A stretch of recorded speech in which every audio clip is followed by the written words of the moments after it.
Even if you're not the most ardent fan of Major League Baseball, you probably know a few facts about MLB umpires. They wear blue or black, are strategically placed around the diamond, and ignore a great deal of verbal abuse from fans who feel untouchable while shouting complaints from the stands or from Twitter. Hello everyone, and welcome to another video. Today we'll be looking at the secrets that baseball players don't talk about. Yeah, you heard it right. Number 1. MLB umpires don't have favorite teams. As difficult as it may be for baseball fans to think that umpires can remain unbiased in a sport that they love so much, umpires typically abandon their childhood clubs long before they reach the major leagues. Kellogg, who grew up as a Detroit Tigers fan, remarked to Mental Floss in 2021, "You lose that really early on. I enjoy sports and I'm a fan of other teams in different sports, but as far as baseball is concerned, I'm no longer a supporter of any team." Number 2. MLB umpires work as part of their own team.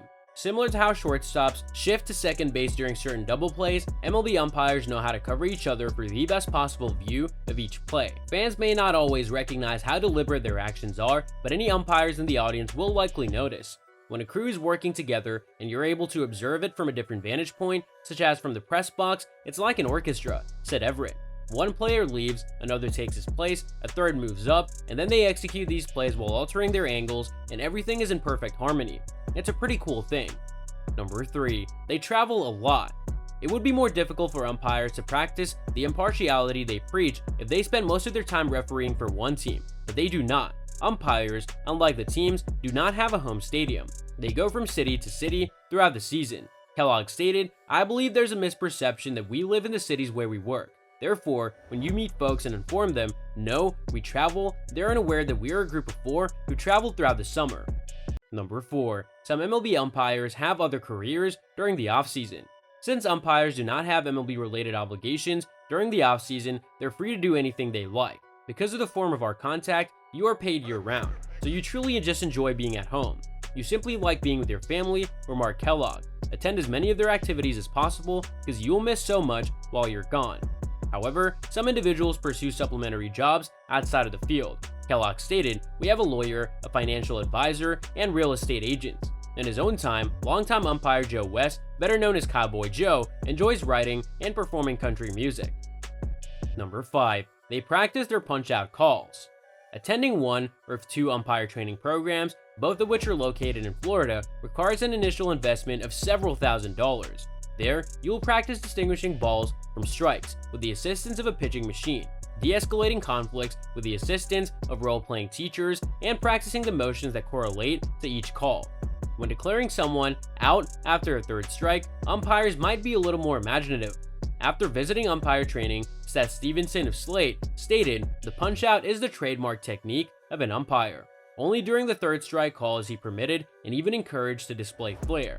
When evaluating rookie umpires in the minor leagues, supervisors sometimes advise them to improve their punch-out." Number 6. Umpires in Major League Baseball are not particularly active on social media.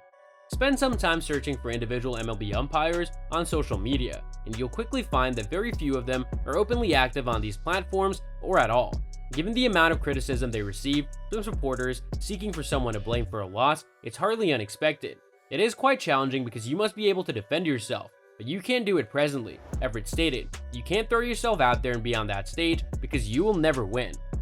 While resisting the impulse to argue with bitter fans on social media is a relatively recent phenomenon, avoiding post-game blowback is as old as America's pastime itself.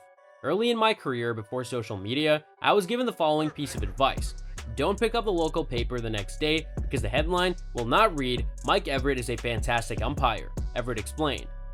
Number 7. They might be wearing ice packs inside their uniforms. Kellogg noted that dealing with the scorching heat, cutting wind, and Mother Nature's other curveballs is part of the job.